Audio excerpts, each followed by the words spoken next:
The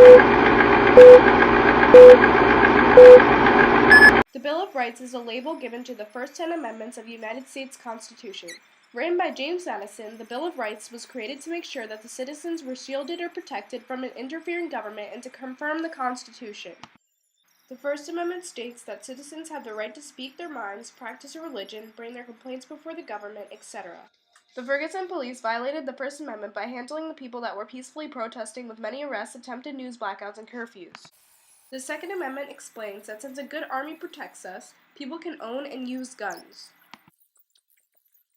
He had been waiting to reach the age of 18 so that he could be able to own a gun, and he finally was old enough. When he shared with his friends that he would plan on getting one, they told him that he was too irresponsible to own one, and they wouldn't let him have one.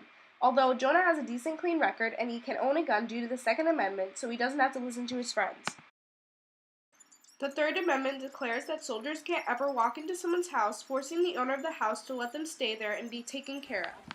During the period of time where the Articles of Confederation was in place, soldiers were allowed to force the owner of the house to let them stay. However, now if a soldier was homeless or just needed to stay somewhere, they couldn't force someone to take them in due to that person's Third Amendment rights.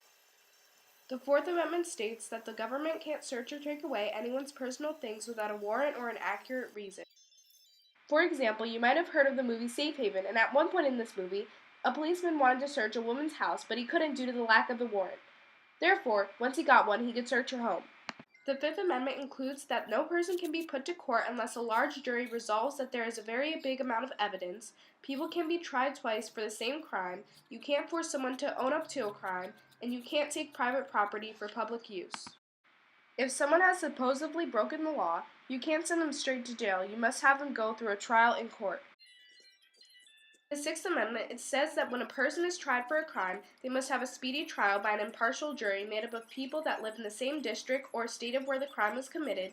The person should be informed of the charges against them, the person should be confronted with the people who are against them, and they have the right to be defended by a lawyer. If you are in jail and waiting for your trial, you shouldn't be waiting for 4 years since that goes against the Sixth Amendment. The Seventh Amendment states that during a case involving money over $20, which is now known as around $500, being awarded, the case will be held by a jury. Joe steals a laptop. He has the right to have a trial by jury. The Eighth Amendment explains that there should be no excessive punishments for the guilty.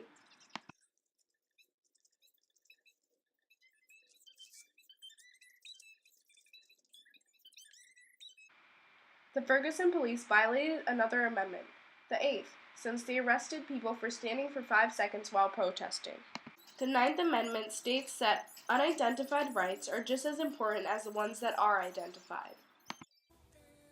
The boy was trying to explain to his friend that those rights weren't important since they weren't mentioned. However, the teacher described to them that just because the rights are not mentioned doesn't mean they aren't just as important. The 10th Amendment describes that the extra power from the federal government is given to the state government and the people.